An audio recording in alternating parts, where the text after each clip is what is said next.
Baik, bismillahirrahmanirrahim. Assalamualaikum warahmatullahi wabarakatuh. Perkenalkan, nama saya Rizky Septian dari Prodi Hukum Pidana Islam. Di sini saya akan menyetorkan tugas dari mata kuliah Hukum Humanitar, yaitu tugasnya tentang penjelasan tentang konflik-konflik yang sedang marak dalam perspektif hukum humanitar. Dan di sini saya akan membahas tentang konflik yang berada di Kongo, Republik Kongo. Baik, untuk di Republik Kongo, yang melatar belakangi dari adanya konflik tersebut adalah dari konflik sejarah ini terdapat asal-usul atau asal muasal dari akar sejarah yang panjang sekitar abad ke-20 dan telah bertransformasi menjadi perang yang berkala, menjadi konflik bersenjata yang terinfiltrasi dan yang sebagaimana struktural.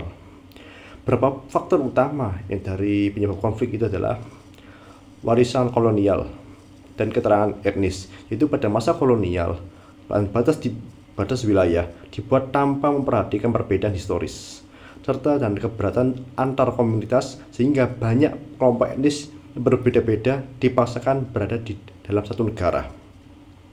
Hal ini mempengaruhi resentimen dan persaingan antar etnis. Jadi untuk di poin yang pertama ini, ketika ada beberapa etnis yang memang berbeda dalam segi apapun, namun dijadikan satu, ketika mereka jadi satu dan juga mereka belum bisa adaptasi, itu yang mempengaruhi dari penyebabnya. Lalu sumber daya alam dan juga ekonomi. Sebagaimana di Kongo, sumber daya alam dan juga kekayaan sangat melimpah seperti coltan, emas, dan mineral, dan juga beberapa item lainnya. Yaitu karena faktor itulah yang menjadi asal muasal konflik untuk perebutan kontrol dan perbuatan kekuasaan untuk bisnis, dan juga perdagangan sumber daya alam ini yang membuat sangat over. Lalu kelemahan dari pemerintahan dan korupsi. Nah, di Kongo sendiri itu juga berpengaruh juga dari pemerintahnya, yaitu pemerintahannya yang pusat yang mengendalikan kekuasaan itu dalam negaranya sangat melemah dalam segi isu sosial, dan juga terdapat ketidakadilan dari distribusi kekayaan dan lemahnya pelayanan publik serta yang membuat turut memicu adanya konflik bersenjata di dalam internalnya. Lalu intervensi eksternal dan juga dinamika regional. Ketika konflik ini mulai pecah, konflik ini juga dipengaruhi oleh konflik berskala regional, seperti ketetapan negara tetangga, pelarian milisi dan negara lain setelah konflik. Misalnya ada genocida di negara tetangga, dan juga beberapa konflik lainnya yang mempengaruhi di internal Kongo. Di dalam konflik di dalam Republik Kongo terdapat beberapa pihak-pihak yang terlibat, yaitu negara Kongo sendiri yang mempengaruhi dari konfliknya, itu kelompok bersenjata. Ya, kelompok senjata ini banyak milisi-milisi yang dari kelompok pemberontak, contohnya beberapa M23 dan juga beberapa. Jadi yang tadi saya maksud ini, ketika ada beberapa etnis yang memang berbeda, dan juga apalagi mereka itu mungkin kalau hemat pikiran saya terdapat perbedaan dari segi para milisi dan juga pemerintahan, akhirnya mereka memilih memberontak. Lalu dari aktor internasional, yaitu pasukan penjaga perdamaian yang sangat mempengaruhi dari konflik ini. Baik, lanjut dari analisis dari pelanggaran juga penerapan prinsip HI. Berdasarkan laporan yang saya riset, saya baca-baca, dan juga dokumentasi internasional, banyak indikasi pelanggaran serius terhadap HI dan hak asasi manusia. Yang pertama yaitu serangan terhadap rakyat sipil dan juga eksekusi massal.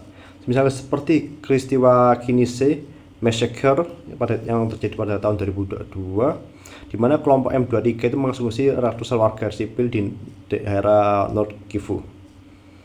Lalu adanya penggunaan senjata eksplosif di area padat penduduk. Jadi ada senjata roket tak terarah, roket salah sasaran yang membom oleh dibom oleh militer atau pemberontak atau milisi di zona sipil yang menimbulkan korban jiwa dan luka di kalangan warga sipil serta personel perdamaian. Jadi yang menjadi korban dari penggunaan senjata itu bukan hanya dari warga sipil yang ada di Kongo, namun juga ada beberapa pasukan perdamaian yang terkena dari imbasnya. Lalu ini yang sedikit agak sensitif, itu adanya pemerkosaan, kekerasan seksual, penyiksaan dan juga penahanan sewenang-wenang dan juga penghilangan paksa. Jadi dari laporan HAM sendiri menyebut bahwa pelanggaran seperti ini terjadi terutama terhadap warga, yaitu pada wanita dan anak. Sangat disayangkan sekali. Lalu adanya pengungsian masif, pelanggaran terhadap hak pengungsi dan akses bantuan kemanusiaan. Pada kamp-kamp pengungsi sering berkurang fasilitas dasar, sanitasi, makanan, kesehatan, dan juga aspek ini juga merupakan bagian dari hak sipil dan perlindungan hak warga sipil di bawah hukum nasional. Lalu dari keterlibatan paksaan atau eksternal atau asing yang berpotensi pada international konflik, bila ini terbukti, hal ini melibatkan norma HI yang mengatur bahwa intervensi asing atau status kombatan, tanggung jawab negara asing dan lain-lain.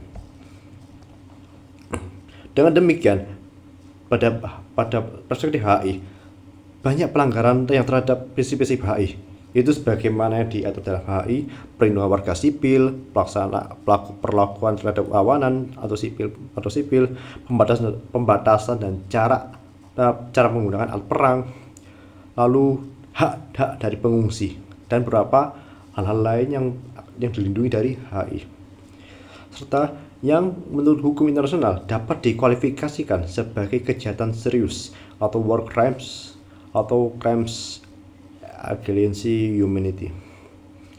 Namun di sisi penerapan HI, upaya lembaga internasional sebagaimana dibahas menunjukkan bahwa norma internasional memang diakui, tapi implementasinya sangat lemah. Poin keempat, keterbatasan peran lembaga seperti International Committee of the Red Cross atau ICRC dalam konteks kekerasan struktural dan jangka panjang. Memang di dalam poin ini saya akan menyebutkan dari pengetahuan saya, ICRC dan organisasi lain jenis berfokus pada bantuan kemanusiaan dan perlindungan sipil dalam situasi perang. Tetapi konflik di Republik Kongo ini tidak sederhana dan juga sangatlah rumit. Maksudnya apa? Ini adalah merupakan kejahatan dan juga konflik yang sangat serius yang melibatkan eksploitasi sumber daya, korupsi, konflik etnis, sehingga solusi kemanusiaan saja itu tidak cukup tanpa transformasi struktural. Itu dari memperbaiki dari segi pemerintahan, ekonomi, kontrol, dan sumber daya. Nah, yang saya sampaikan di kesimpulan dari SRC ini, bahwasanya dalam SRC dalam menangani hal ini itu tidak hanya sebatas hanya memberikan berupa bantuan suplai makanan atau suplai kesehatan dan juga beberapa item lain mendasar yang sangat dibutuhkan oleh warga sekitar yang dilindungi, namun juga berfokus pada struktural atau yang dipimpin oleh pemimpinnya sendiri atau pemerintahan sendiri. Jadi tidak hanya di masyarakat saja yang diberikan fasilitas dan juga dilindungi dan juga berbagai pelayanan lain-lainnya oleh ICRC, namun juga perlunya adanya kerjasama dari pemerintahan, sehingga pemerintah sendiri bisa membuat kebijakan mungkin dan juga mungkin kebijakan dari segi pemerintahan, ekonomi dan juga pengelolaan sumber daya alam, sehingga di Republik Kongo ini bisa teratasi dan juga menjaga stabilitas dari negara tersebut agar tidak terjadi konflik bersenjata ini. Dan kemungkinan mungkin bisa saja jika negara ini bisa melakukan mediasi. Lalu tanpa ada perubahan struktural, perlindungan jangka panjang terhadap hak warga sipil warga sipil sangat sulit terjamin dan siklus kekerasan yang bisa terus berulang-ulang. Nah, pada poin ini kembali lagi ke tadi Jika yang berperan itu tidak hanya dari ASEAN sendiri, tapi juga dari lingkup dari pemerintah itu sendiri. Jika pemerintah sendiri tidak mengupayakan untuk berusaha memperbaiki negaranya atau membuat kebijakan yang bisa membuat stabilitas di negara ya, mungkin akan terdapat berbagai penyimpangan dan juga konflik-konflik lain, dan juga mungkin pelanggaran-pelanggaran lain yang bisa menyebabkan pelanggaran serius yang mengakibatkan negara ini di dunia ini menjadi buruk di mata dunia.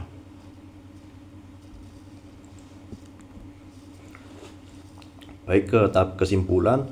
Dari kesimpulan yang saya baca dan juga saya ringkas sedikit, jadi saya akan membahas dari kesimpulan dan refleksi kritis dari sudut pandang saya sendiri.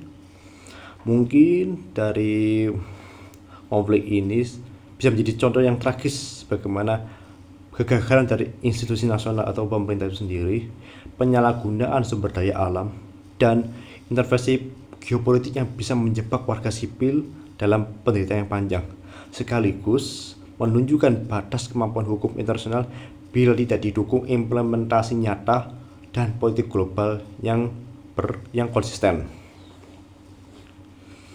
Lalu dari segi ini ada beberapa hal yang penting menjadi perhatian. Lalu yaitu pertama, norma HI, yaitu hukum pengungsi dan mekanisme akuntabilitas internasional, misalnya yang disebut ICC, sangat relevan untuk melindungi korban dan menuntut keadilan. Tetapi efektivitasnya sangat bergantung dengan kemauan politik, akses lapangan, dan juga kerjasama internasional.